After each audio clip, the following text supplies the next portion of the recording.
all these wars are really what's happening outside of the wars Yeah. diplomatically, or I don't even know if that's the right word to Yeah. use there, but it feels like warfare is this almost like a hammer in the toolbox. Just take out and bang in some nails, and who gives a fuck how they feel? Yeah. Yeah. 100%. Right. I would imagine Yeah. that's how most of it has to get Yeah. disseminated. And then when you watch the news over there, you realize how much of it is like it's just all propaganda. Right. That was neat to see as a kid. Like everything that you guys were getting back here was almost a lie. Not a lie, it was just a lot of propaganda. So beyond, you're saying like obviously beyond just like changing a team that did it or who did it, the actual information of what's happening on the ground is different. It's totally different.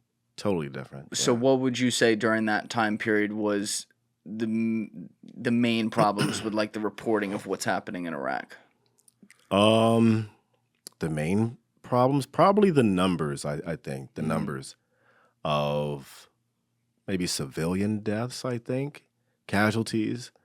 We wouldn't really advertise our mess, all the times that we messed up. Or not messed up, where something bad happened, or innocent person got killed, or some of the tactics we were using to get who we were going after. But then you get older and you realize that, well, yeah, a lot of the stuff that these companies and like your cell phones are always listening to you and stuff like that, you know, I think looking back at it now, you realize, or you think, depend on like how much of a conspiracy theorist you are, like were we testing all this technology out on these people first before we implemented it here? It feels like that sometimes too. Yeah. I haven't heard that one before. Really? That's believable though. Yeah, I believe so. I mean, just it's impossible to know, but in talking to some of the people I get to talk to doing this job, you in your head you're like, all right, so is DARPA 40, 50, or 60 years ahead? Right. Like, how far? Oh yeah. I'm gonna go 40 to 60. Right? Yeah, they're pretty up there, pretty far out there. Yeah. So what are they testing? You know, in this case, you're talking about them testing it in a war zone over there, because who gives a fuck about them? Exactly. Right? Yeah. But then, you know, what are they testing on your own population too? Yep. 5G. No, I don't know. You haven't even been here an hour. No. Damn it. 5G. Yeah, I can imagine that's got to be frustrating though, because, you know, I hate when people in offices in Washington, D.C. wearing suits have to run and duck and cover for their own decisions, and then it gets painted back on the guys who are there. Like, there's no better example than what you studied growing up with the Vietnam vets. I mean, those guys were spit on when they were brought back. But it's like, they got drafted to go there. Like, what the fuck do you want them to do? Right. You know what I mean? Yeah. It's hell when they get there. Yeah. Hopefully we don't have to go through that again with the way things are looking now. Hopefully we don't have to, you know, incorporate the draft again. Who knows? Yeah, I've heard rumors about that. Yeah. Maybe being a thing. That would suck really bad, because we'd lose so bad. What was the last time we ever, like, when was the last war that we have won? I mean, does the 91 Gulf War count? No. That's like 2 days. Yeah, and we just picked up where we left off. Yeah, it was a to be continued. Yeah. Yeah, but the other thing is, when you look at the history of modern warfare, like post-World War II, it's usually big country in small proxy country, right? So United States in Korea, Russia, the Soviet Union, and various little countries that, you know, weren't world powers. United States in Vietnam, United States in Iraq. Yeah. Russia in Ukraine. Yeah. You know, Israel in Gaza. Like, you know, Gaza's, they're 30 not going to miles be long. number one in GDP. Right. Neither is Ukraine. I hate to break it to you guys. Yeah, it's the truth. Well, they might be now, all the money we're giving them. They still need a few years, but I see what you're saying. Yeah. Point being, you know, it's like they're all these wars are really what's happening outside of the wars diplomatically, or I don't even know if that's the right word to use there, but it feels like warfare is this almost like a hammer in the toolbox. Just take out and bang in some nails, and who gives a fuck how they feel? Yeah, 100%. Which is weird when you think about it, especially the guys who were sending those guys out to do that stuff. Get a chance to go home and eat caviar, every night if that's your thing. But yeah, it's got to be frustrating though, because we're not putting boots on the ground there, which I like, because I don't like endless wars. I'm not one of these, just to be clear, I'm not one of these people who's like, we can never be involved. That's a really bad way to look at things. Unfortunately, the world is a nasty place, and shit happens, and you do have to take action. Yeah. But I'm also not one of these people that's like, well, let's just pump endless cash reserves into all these things, and all right, they lose 100K, they lose 200K, we're talking lives, whatever. Like, as a human being, I'm never going to get behind that. Yeah, I agree.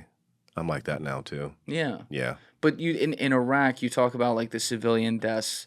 You feel like we're being misreported and stuff like that. At the same time, you guys, it's not your fault that the people there now hate you because of what politicians have decided to do. It's also probably understandable that some, maybe not the total terrorists, but some of the other people may not like you. Yeah. Because like you guys are forced to have to go to door every night and like do checks in uniforms with guns in the faces of kids. Yeah. But like, one of the things I always ask the guys who are over there is in no way to like condone terrorism or anything like that.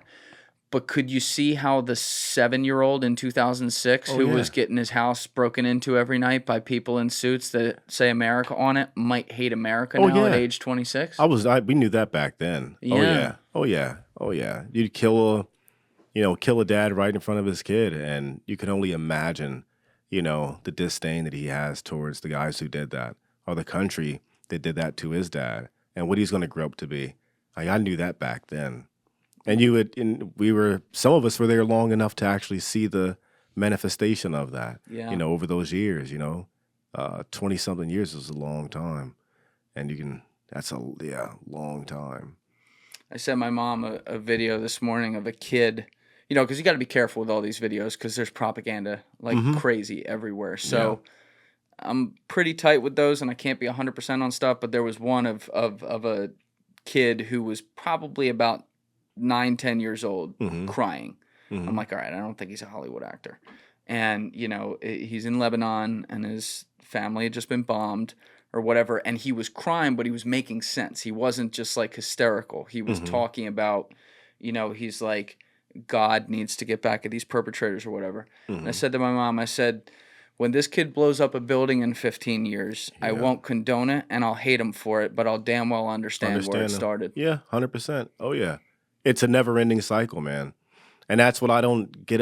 These wars are confusing at this point. It's like, in order to, I guess alleviate that issue, you'd have to kill everybody.